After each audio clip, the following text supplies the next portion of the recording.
Dans la précédente vidéo, on a expliqué comment Marvel Studios a assemblé une équipe pour manager les films après Iron Man et l'incroyable Hulk. Et on a également évoqué les différents deals pour la distribution, le tournage et la renégociation des contrats des différents acteurs. Et aujourd'hui on s'intéresse à Iron Man 2, un film qui a été fait en vitesse pour pas dire en précipitation. C'est parti!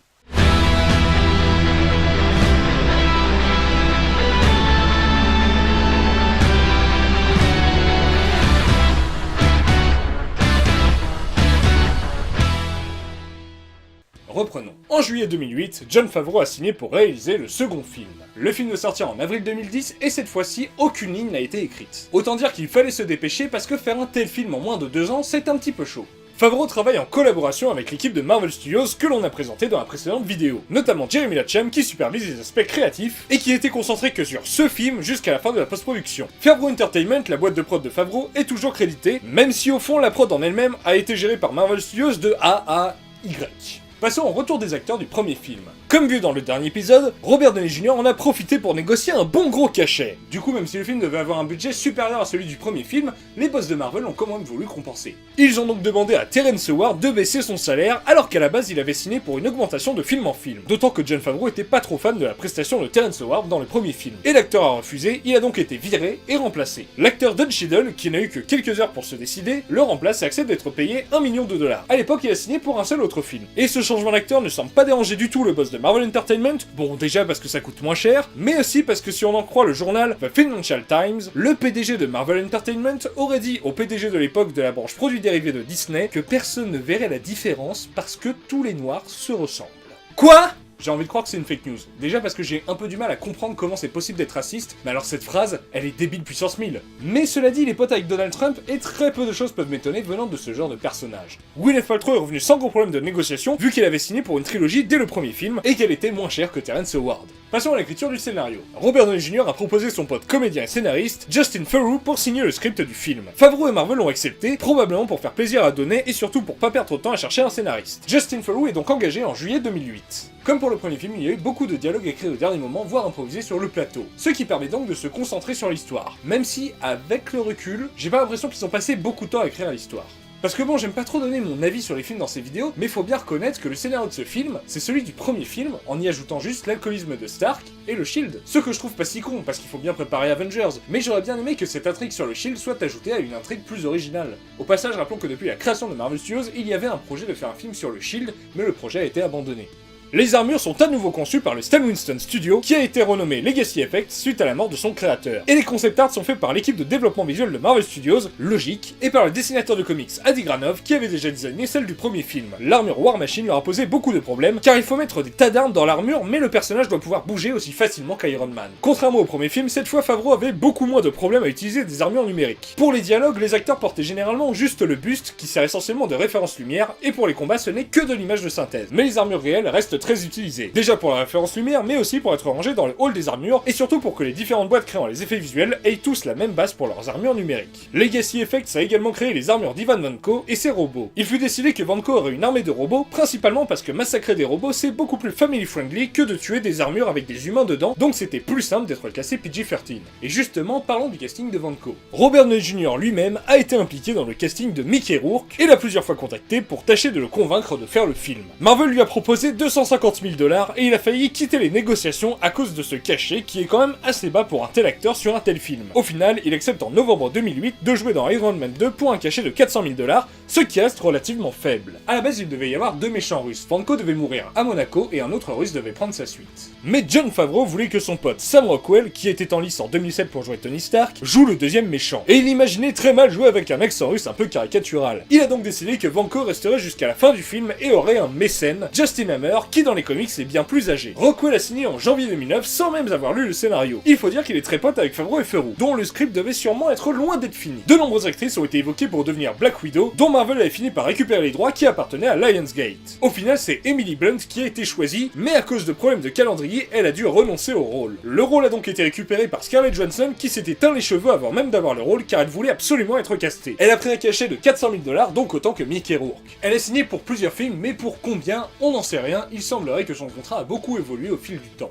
Lorsqu'elle a découvert son costume, elle a un petit peu flippé parce qu'elle se demandait comment elle allait pouvoir se battre dans un costume aussi serré. Justement, tant qu'on parle de combat, elle a tenu à faire elle-même le plus de cascades possible. Et elle a donc eu un gros entraînement physique 4 heures par jour pendant 8 semaines. Mickey Rourke a également fait énormément d'entraînement physique. Au début, il avait du mal à se déplacer avec le costume qui était assez lourd. Il s'est donc entraîné sur un tapis de course en portant une veste de 18 kg, ce qui est un petit peu beaucoup.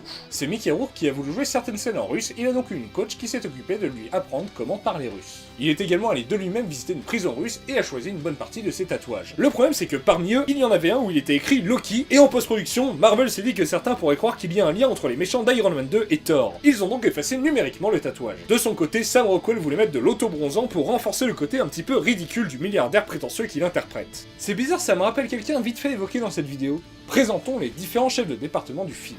Matthew Libatic, le directeur de la photographie du premier film, revient. J. Michael Riva, le chef décorateur du premier film, est également de retour. Les costumes, en dehors des armures et accessoires de Legacy Effects, sont créés par Mary Zofs. Pour superviser les cascades, Thomas Robinson Harper revient aussi après Iron Man. Jonathan Taylor dirige pour la première fois une seconde équipe. Avant, il était directeur de la photographie de seconde équipe, notamment sur Iron Man, premier du nom. Cette fois, il cumule les deux jobs. Et la production du film est supervisée par le gestionnaire et producteur exécutif Dennis Alt Stewart. Comme expliqué dans la précédente vidéo, les locaux de Marvel Studios se sont installés au Manhattan Beach Studios en Californie, et c'est là qu'Iron Man 2 a été tourné. Souvent pour les gros films, les productions choisissent des faux titres pour éloigner les curieux du tournage. Et il arrive que ce titre ait un lien plus ou moins fort avec le film. Le film se tourne donc sous le titre de travail Rasputin.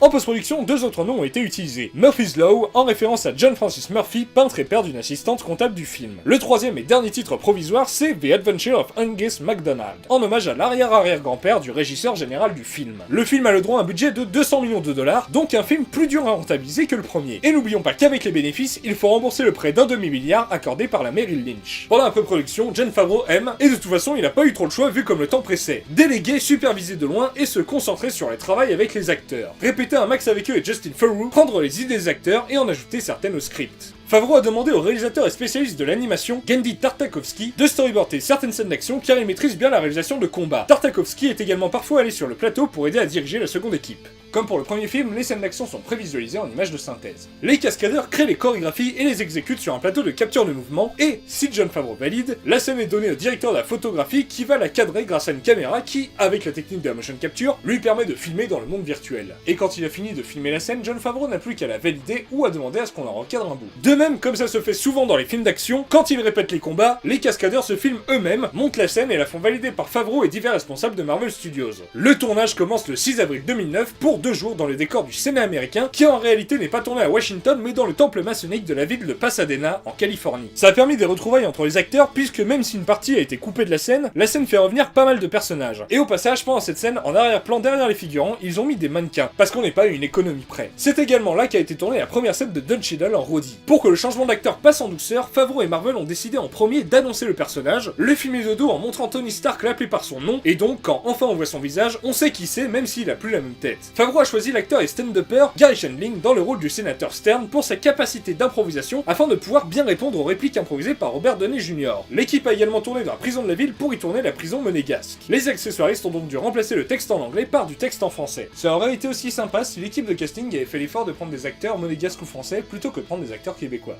On sait même pas s'il parle, il a pas dit un mot depuis qu'il est arrivé, pas un son. Le quatrième jour, Mickey Rourke a tourné dans cette rue russe construite au studio à Manhattan Beach. Il a ensuite été filmé dans le décor de la maison de Vanko, en train de se préparer à attaquer Tony Stark à Monaco. Favreau voulait que les accessoires et la manière de cadrer évoquent la construction de l'armure Mark I de Tony Stark. En avril 2009, le comédien John Slattery est choisi pour jouer Howard Stark. Ses vidéos sont assez inspirées par des vidéos de Walt Disney. Mi-avril, l'équipe a commencé à tourner dans le décor de la villa de Stark. Ils ont tourné ces scènes pendant 2 bons gros mois, durant lesquels l'équipe a parfois quitté le studio pour aller tourner d'autres scènes. Pour aller tourner par exemple les scènes avec Sam Jackson. Mais ils sont également allés tourner 2 jours à la base Edward de l'armée de l'air pour le démontage de la Mark II. Les avions de la plupart des soldats à l'écran sont à nouveau des vrais militaires et véhicules américains. La séquence où Justin Hammer présente les différentes armes a été comme beaucoup improvisée. Mais c'est plus galère quand il faut citer le nom de plein d'armes, donc Justin Theroux et Jon Favreau soufflaient le texte à Sam Rockwell via une oreillette et il improvisait par-dessus. Lors du tournage dans la maison de de Stark, Clark Gregg a joué une scène préparant Thor, où il explique à Stark qu'il a une mission au Nouveau-Mexique, et étonnamment, Clark Gregg ne savait même pas ce qu'il allait faire au Nouveau-Mexique. Et c'est quand il a demandé qu'on lui a expliqué qu'il serait dans Thor. Au mois de juin, le tournage s'est délocalisé à Monaco. Et non, parce qu'au dernier moment, l'un des responsables du Grand Prix de Monaco a décidé d'annuler et n'a permis qu'un très court tournage. Fin mai, le réalisateur seconde équipe s'est donc occupé de tourner quelques jours à Monaco, le matin avant le lancement de la course. Avec des doublures, il a tourné l'entrée dans l'hôtel, des plans d'illustration en hélico, des plans à vide pour ajouter des voitures de course en images de synthèse, mais aussi la scène d'action avec la voiture de Happy Hogan, en vrai cette fois. La séquence a eu pour responsable des cascades Michel Julien, fils de la légende française des cascades motorisées. Le bout de la piste où a lieu le combat a été construite sur le parking des studios Donnet. Aucun rapport avec Robert, qui avait déjà été utilisé comme extérieur de Stark Industries dans le premier opus. De grands fonds verts ont été installés autour du décor afin d'y incruster l'image de Monaco. Là par contre, le plus gros des explosions et découpages de voitures ont été faites sur le plateau. Pour l'aéroport français où Vanco et Hammer se rencontrent, ils sont allés tourner à l'aéroport de Van Nuys en Californie. Lors de cette scène, Mickey Rourke a improvisé la réplique I want my board.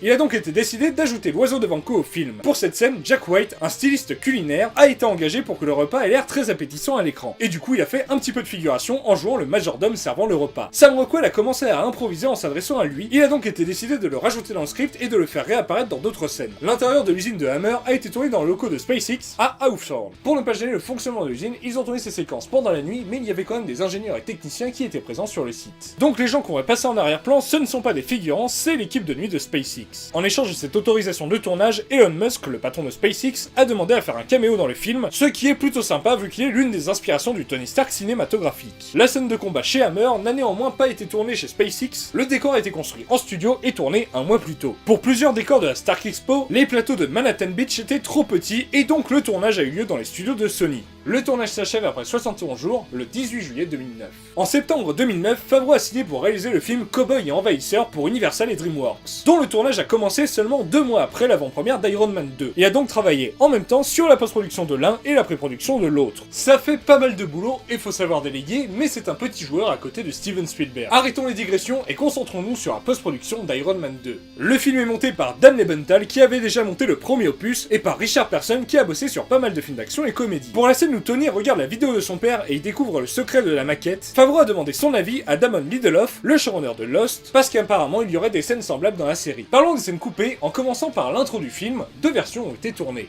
L'une d'entre elles, vue en partie dans les bandes annonces, montre Tony Stark se préparer dans l'avion à se jeter pour aller sur la scène de la Stark Expo. La scène est plutôt sympa, mais il lui a été logiquement préférée la scène d'intro et générique présentant le méchant du film. La scène fut montée par les équipes de Prologue Film qui avaient déjà créé les génériques d'Iron Man et l'incroyable Hulk. À la fin du film, Vanco devait attaquer Tony et Pepper avant de se faire tuer par Rhodey. Mais ils l'ont retiré. Comme ça on ne le voit pas mourir, et si Marvel veut, elle peut le faire revenir un jour. Mais il est peu probable que ça arrive parce que Mickey Rourke a détesté le montage final, car de nombreuses scènes rendant Vanco plus humain ont été coupées pour garder seulement les scènes où il est en mode gros méchant qui fait avancer son plan de gros méchant. Lorsqu'au montage, Favreau, les monteurs et Marvel Studios se rendaient compte que l'information n'était pas claire, ou si une scène était trop longue et que s'il la coupait, il risquait de perdre une information importante, ils réglaient le problème en faisant dire l'information par Jarvis. D'ailleurs, cette fois, Paul Bettany n'a pas enregistré ses répliques vite fait depuis New York, il est venu à plusieurs sessions d'enregistrement dans les studios Skywalker Sound qui ont à nouveau géré la post-production sonore. Passons aux effets visuels. Ils ont été supervisés par Janek Sears et produits par Susan Pickett qui avait déjà bossé à un autre poste sur les effets visuels d'Iron Man. Et bien sûr, ils bossent tous les deux sous la direction de Victoria Alonso. Le film contient bien plus de plans et effets visuels que les des premiers films du MCU. Il y a donc beaucoup plus d'entreprises qui ont bossé dessus. Citons les principales boîtes qui ont créé les effets visuels du film. La société britannique Double Negative, qui a beaucoup taffé sur la saga Harry Potter, s'est occupée de l'intégralité de la scène de Monaco. ILM, la plus grosse boîte d'effets visuels du monde, revient pour faire le plus gros des séquences en armure et avec les drones dont le combat final à la Stark Expo. Les boîtes allemandes Pixomondo et Trickster ont fait une partie des effets d'armure pour des séquences un peu plus simples que celles gérées par ILM. La société Lola VFX, spécialisée dans la chirurgie esthétique numérique et qui avait déjà un peu bossé sur le premier film, s'est occupée de la peau malade de Tony Stark. Les sociétés spécialisées dans le design, Prologue, Pixel Liberation Front et Perception, se sont occupées des hologrammes et écrans. Et enfin, The Orphanage est revenu refaire les effets de HUD des armures. C'est leur dernier film avant de faire faillite. La bande originale du film a été composée par John Dubney, qui à mon grand regret n'a repris aucune des musiques du premier film. Chez Marvel Studios, la cohérence musicale, ils connaissent pas trop. Mais bon, avec le temps ça s'arrange. La musique de ce film est bien plus classique et orchestrale que celle du premier. Elle a été enregistrée en 4 jours avec l'Orchestre Symphonique de Londres au mythique studio britannique Abbey Road. Et comme le temps était très serré, le montage n'était pas fini quand la musique a été enregistrée, et les monteurs sont donc venus bosser au-dessus du studio, comme ça Favreau pouvait bosser sur le montage et la musique en même temps. La guitare électrique a été enregistrée ensuite et jouée joué par Tom Morello qui avait déjà bossé sur le premier film. Kevin Feige voulait que la Stark Expo ait une chanson officielle. Pour la composer, Marvel a fait appel à Richard M. Sherman, auteur des chansons de quelques films Disney, mais également du premier film que Jon Favreau a vu au ciné, ainsi que d'une chanson Disney qui a tendance à pas mal rester dans la tête.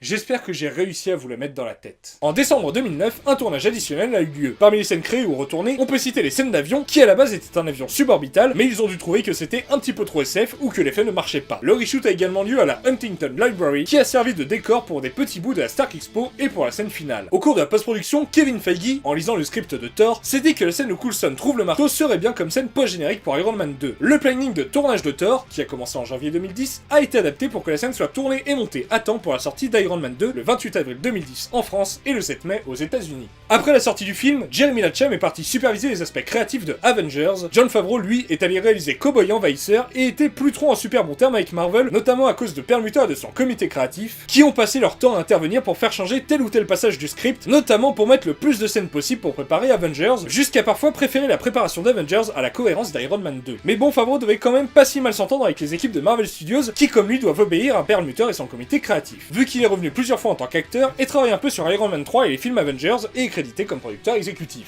Il ne nous reste plus qu'à parler des résultats économiques d'Iron Man 2. Mais ça on le fera dans le prochain épisode où on évoquera aussi un événement très important qui s'est passé pendant la post-production du film. En tout cas, si vous avez aimé cette vidéo, n'hésitez pas à la liker, à la commenter et à la partager parce que le partage c'est chouettax. Vous pouvez aussi vous abonner et activer la petite cloche parce que les cloches c'est chouettos. A bientôt.